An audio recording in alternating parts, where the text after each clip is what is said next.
आमे एठी कोन नै छे मंदार फूल पानी एडो कोन बोली कहते सूचक प्राकृतिक सूचक एठी कोन नै छे आमे चूर्ण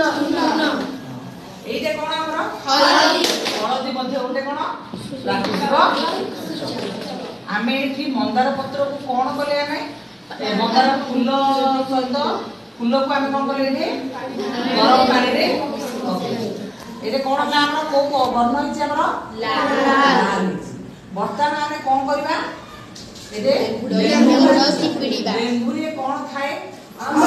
साइट्रिक अम्ल एले अम्ल अछि इतरे आमे देखिबा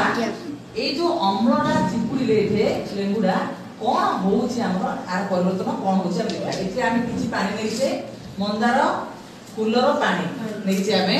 आकु आमे लेंबु चिपुड़िया देखिबा कोन परिवर्तन होउछि